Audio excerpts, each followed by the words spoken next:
Good evening viewers, कैसे हैं आप लोग। स्वागत है आपका शेयर बाजार ज्ञान की एक और वीडियो में। और आज की इस वीडियो में हम बात करने वाले हैं लार्सन एंड टूब्रो एलएनटी के शेयर के बारे में।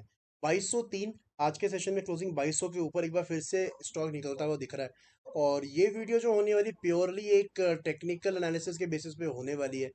आई think there are some very interesting things happening in the share, और कुछ चीज़ें हैं जो मैं भी डिस्कस करना चाहूँगा आपसे regarding the share for the long term perspective as well. तो अगर आप लोग चैनल पे नए हो तो आप चैनल को प्लीज़ सब्सक्राइब कीजिए, ताकि रोज़ आने वाली वीडियोस आपको लगातार मिलती रहें। जैसे मैंने आपको बताया कि 2200 रुपये पे शेयर आज क्लोजिंग दिया है। In fact L N T has been one of the brightest share in Nifty. Nifty का हिस्सा है, और अगर पिछले एक साल की इसकी आप रिटर्न देखोगे ना, तो 22% के रिटर्न जो है शेयर ऑलरेडी दे चुका है।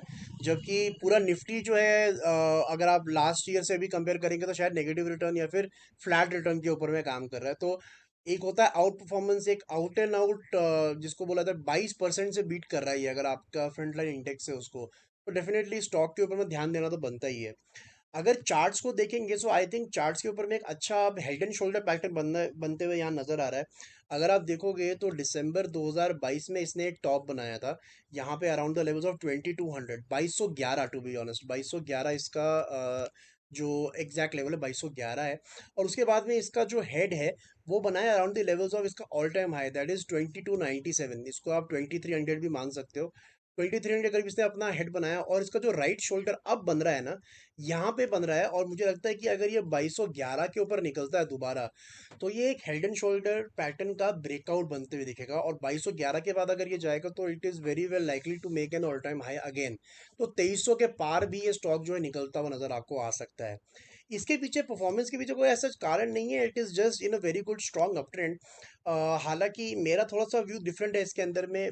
मेरे पास में एल के लिए बहुत टाइम है। As an investor I am really a big fan of this company. तो सवाल सबसे बड़ा अब ये आ जाता है कि एज एन इन्वेस्टर आप क्या करो।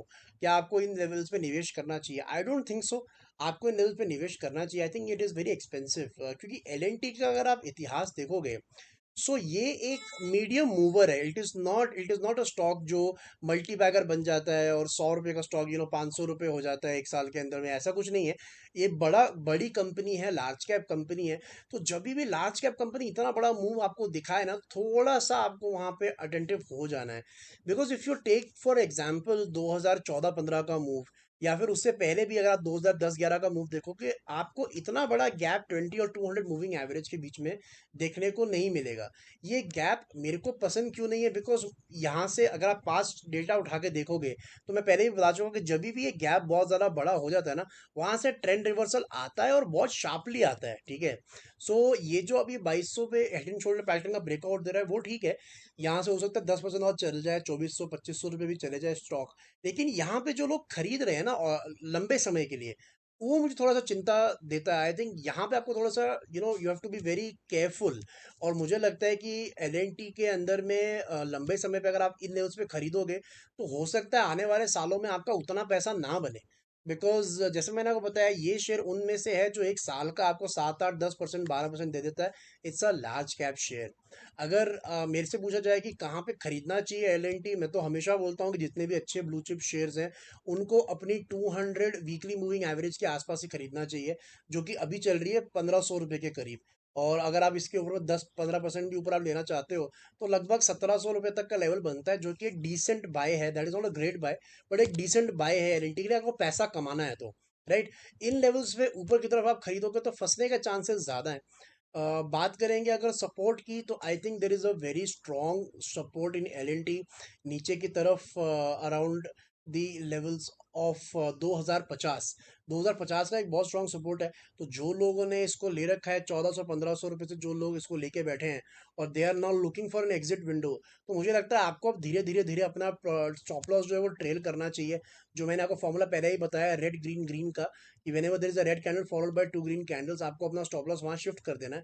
तो यहाँ से स्टॉप लॉस यहाँ, और उसके बाद में अब यहाँ शिफ्ट हो जाता है। And this level is 2050।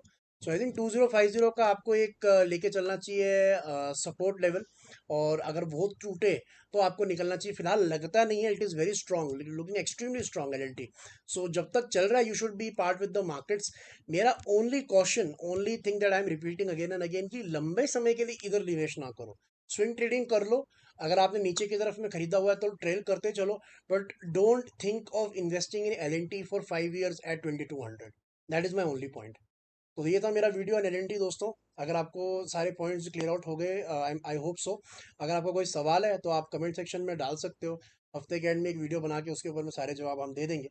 बाकी अगर आपने चैनल को सब्सक्राइब नहीं किया तो आप चैनल को प्लीज सब्सक्राइब कीजिए, ताकि रोज आने वाली वीडियो आपको लगातार मिलती रहे। मैं मिलूंगा आपसे अपनी अगली वीडियो में, तब तक आप अपना ख्याल रखें and all the best guys.